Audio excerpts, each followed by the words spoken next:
تو رحیم ہے تو کریم ہے تیری ذات سب سے عظیم ہے. السلام علیکم ورحمۃ اللہ وبرکاتہ. صلی اللہ علیہ نبی المی صلی اللہ علیہ وسلم. استخارہ کیا ہے آج ہم اس کو پڑھیں گے انشاءاللہ. دیکھیے ہر کام میں استخارہ کا اہتمام کریں، ہے نا. بلکہ ہماری استاد ہم سے کہتی ہیں استاذہ کہ بیٹا تم صبح میں روزانہ تمہاری عادت ہو کہ 2 رکعت صلاۃ استخارہ پڑھ لو اور اللہ سے مدد طلب کیا کرو کہ اللہ جو بھی میں دن بھر میں کام کروں اس میں جو خیر ہے نا، جو آپ کی چاہت اور مرضی ہے، العافیت کے ساتھ وہ کام مجھ سے کروائیے گا جس میں خیر ہے، اور اس نیت کے ساتھ ہم کام کو شروع کریں تو دن بھر اللہ آپ کے کاموں میں مدد کریں گے. ہمارے استاذہ تو ہمیں اس طرح کا سبق دیتی ہیں. بہرحال استخارہ جو ہے، کوئی بھی ہمیں ڈیسیجن لینا ہے تو ہم استخارہ کریں. استخارہ کرنے میں کچھ باتوں کا ہمیں خیال رکھنا ہے. ہمارے علماء اور بزرگان دین نے اس کچھ چیزوں کی وضاحت ہمیں فرمائی ہے، اور وہ کہتے ہیں کہ استخارہ کے لیے جو ہے وہ نفل جو نماز ہے رات کی یا عشاء کے بعد کی کوئی قید نہیں ہے حدیث میں. بعض لوگ کہتے ہیں نا کہ رات میں پڑھ کے ہی سونا ہے، تو ایسا نہیں ہے. آپ دن میں کبھی بھی استخارے کی نماز پڑھ لو، بس یہ کہ مکروہ وقت نہ ہو، جیسے زوال کا وقت نہ ہو، فجر کے جسٹ بعد کا وقت نہ ہو، ہے نا، اور مغرب عصر کے بعد کا وقت نہ ہو. اور دن بھر میں آپ کبھی بھی 2 رکعت استخارے کی نماز پڑھ لی، دعا پڑھ لیا، تو کوئی وقت نہیں ہے. 24 گھنٹوں میں سے کسی بھی وقت آپ پڑھ سکتے ہیں. بس کون سے وقت کا خیال رکھنا ہے؟ جن وقتوں میں نفل نماز پڑھنا منع ہے. بہرحال استخارے کی نماز جو ہے وہ 2 رکعت نفل ادا کرنا ہے، استخارے کی دعا پڑھنا ہے. اچھا یہ چیز یاد رکھیں، استخارہ خود کریں، کیونکہ ہماری استاذہ ہم سے کہتی ہیں کہ بیٹا استخارہ جو ہم دوسروں سے کرواتے ہیں نا، تو جو بات آپ کے دل پر کھلے گی نا وہ دوسروں کے دل پر نہیں کھلے گی، کیونکہ معاملہ آپ کا ہے نا. جس طرح سے وہ آپ کو سمجھ میں آئے گا وہ دوسروں کو نہیں سمجھ میں آئے گا بیٹا. تو ہمیشہ استخارہ خود کریں. اکثر لوگوں کو یہ دیکھا گیا کہتے ہوئے کہ ہم تو بہت گنہگار ہیں، کسی دوسرے سے ہم استخارہ کرواتے ہیں. تو ایسے لوگ خوب اچھے سے سمجھ لیں کہ چھوٹے بڑے گناہوں کی توبہ ہم خود اللہ سے مانگ لیں، اللہ تو معاف کرنے والے ہیں، بھلے کتنے بھی گنہگار ہو. اللہ تو غفور الرحیم ہے، اور اللہ تو خوش ہوں گے کہ میرا بندہ مجھ سے طلب کرتا ہے، مجھ سے مانگتا ہے. سمجھ رہے؟ تو یہ چیز نہ سوچے کہ میں تو بہت گنہگار ہوں، برابر نماز بھی نہیں پڑھتی ہوں، یہ بھی نہیں کرتی ہوں، وہ بھی. نہ. اللہ بہت بڑے ہیں، وہ ہمارا رب ہے، وہ ہمارا خالق ہے. سمجھ رہے؟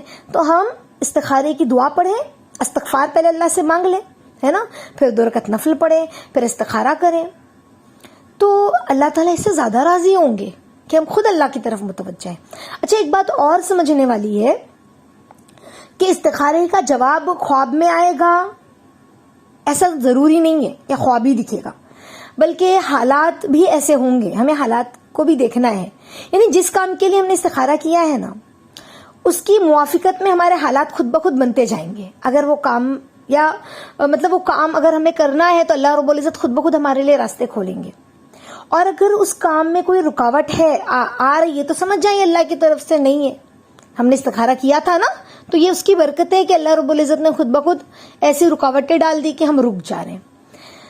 تو اگر موافقت میں حالات بن رہے ہیں تو سمجھ لے کہ استخارہ خیر ہے. اور اگر رکاوٹ پڑ رہی ہے، 2 رکعت استخارے کی نماز پڑھی، خواب وغیرہ کچھ نہیں دکھائے، لیکن نماز پڑھ کے اللہ سے دعا مانگی ہے، تو یہ اللہ اس کی برکتیں دکھائیں گے. سمجھ؟ اور رکاوٹ آ گئی تو سمجھ لے کہ یہاں پر رشتہ کرنا یا یہاں اس طرح سے جو بھی ہم نے اس جگہ دکان خریدنا یا اس بزنس میں ہاتھ ڈالنا، یعنی کسی بزنس کو شروع کرنا ہے تو ہم نے استخارہ کیا کوئی بھی خیر کے لیے، تو ہم سمجھ جائیں کہ اس میں خیر نہیں ہے. اگر رکاوٹ ہے اور رکاوٹ نہیں ہے تو سمجھ جائیں خیر ہے. لیکن یاد رکھیں کہ استخارہ کرنے سے پہلے مشورہ استخارے سے زیادہ اہم ہے. تو پہلے ہم مشورہ کریں. ایسا نہیں کہ ہم نے، مثال کے طور پر میں آپ کو اگزامپل دیتی ہوں کہ ہم نے کسی اپنی بیٹی کا رشتہ دیکھا، اب ہم نے کہا کہ ہم استخارہ کر لیتے ہیں. نہیں، استخارہ پہلے نہیں کرنا، پہلے ہم مشورہ کریں.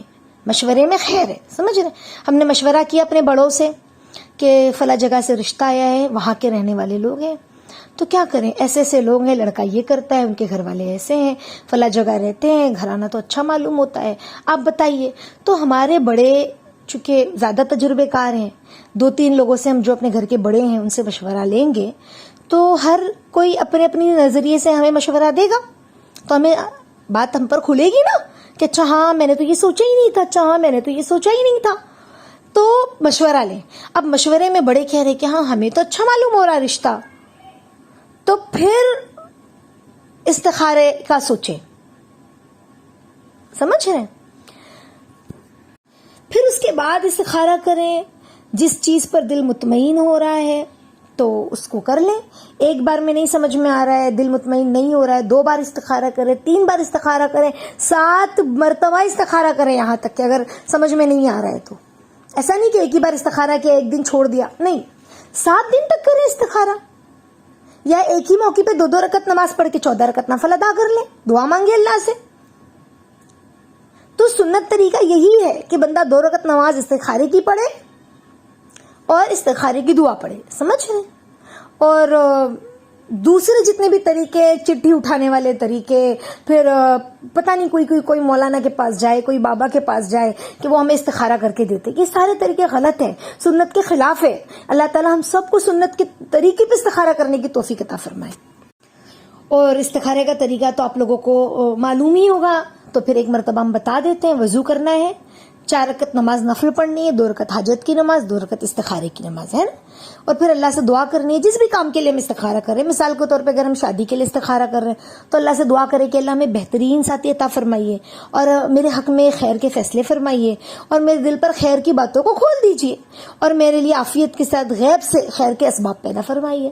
پھر اس کے بعد ہم کو دعا پڑھنی ہے استخارے کی. استخارے کی جو دعا ہے, اللہم انی استخیرک بعلمک واستقدرک بقدرتک واسألک من فضلک العظیم فإنک تقدر ولا اقدر وتعلم ولا اعلم وانت علام الغیوب اللہم ان کنت تعلم ان ھذا الامر. تو یہ جو ان ھذا الامر جو جملہ آتا ہے نا, اس پر 1 سیکنڈ کے لیے ہمیں رکنا ہے اور دل میں ہمیں نیت کو دہرانا ہے کہ ہم استخارہ کیوں کر رہے ہیں. فلاں سے شادی کے لیے کر رہے ہیں, یا کوئی زمین خریدنا ہے اس کے لیے کر رہے ہیں, یا کسی کوئی دکان خریدنا ہے اس لیے کر رہے ہیں. تو وہ سوچے نیت کو. پھر اس کے بعد آگے کی دعا پڑھے, خیر لی فی دینی و معاشی وبارک لی فی وَإِن كُنتَ تَعْلَمُ أَنَّ هَذَا الْأَمْرَ. پھر دوبارہ یہ جملہ آیا أَنَّ هَذَا الْأَمْرَ, یہ جملہ 2 مرتبہ آتا ہے, تو دوسری مرتبہ بھی اس جملے پر رکنا ہے اور نیت کرنی ہے کہ ہم نے استخارہ کیوں کیا ہے, سمجھ رہے ہیں؟ پھر آگے کی دعا مکمل کرنی ہے, شر لی فی دینی و معاشی وعاقبت امری فصرفوا عنی وصرفنی عنہ وقدر لی الخیر حیث کان ثم ارزقنی بھی. اور استخارہ کرنے والا کبھی بھی مایوس نہیں ہوتا, سمجھ, کیونکہ مشورہ اللہ دیں گے نا انشاءاللہ. تو جو بھی جس بات پر بھی دل میں بشاشت محسوس ہو, دل جس طرف زیادہ متوجہ ہو, وہ اللہ کا جواب ہے. اور استخارہ کرنا, اللہ کے نبی فرماتے ہیں, اولاد آدم کی خوش بختی ہے, اور اللہ سے استخارہ نہ کرنا یہ انسان کی بدبختی میں سے ہے, سمجھ رہے ہیں؟ تو ہم استخارہ کریں. اچھا, بعض لوگ کہتے ہیں کہ میں استخارہ کروں کہ میں عالم بنوں یا نہیں بنوں, میں دین سیکھوں یا نہیں سیکھوں. تو یہ ساری چیزوں میں استخارہ نہیں ہے.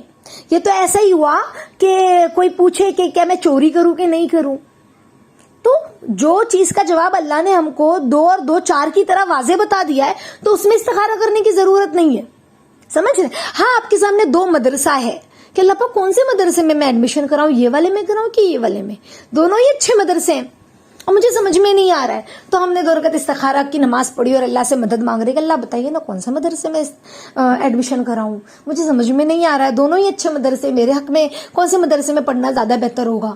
تو پھر یہ سوچ کر استخارہ کیا تو ایک الگ بات ہے, لیکن علم دین سیکھنے کے لیے کوئی استخارہ نہیں ہے, سمجھ رہے؟ کیونکہ وہ تو فرض ہے انسان پر, اور علم کا حاصل کرنا مہد سے لے کر لحد تک ہے نا, یعنی جھولے سے لے کے گہوارے قبر تک ہے. تو بہرحال اللہ رب العزت ہم سب کو